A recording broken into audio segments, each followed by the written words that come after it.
একসময় ঝাল, একসময় মিষ্টি, একসময় টক খাওয়ার ক্রেভিংস ওঠে। হ্যালো গাইস, আসসালামু আলাইকুম।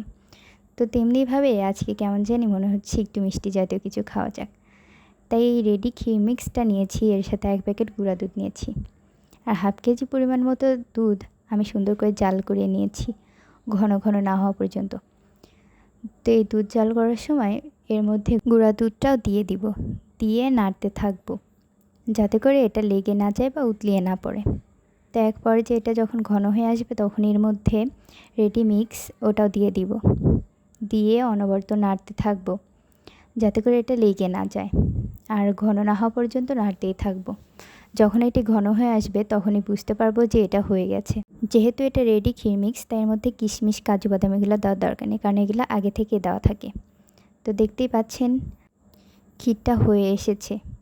তো কেমন হয়েছে সবাই জানাবেন। আজকে এতটুকুই, সবাই ভালো থাকবেন। আল্লাহ হাফেজ।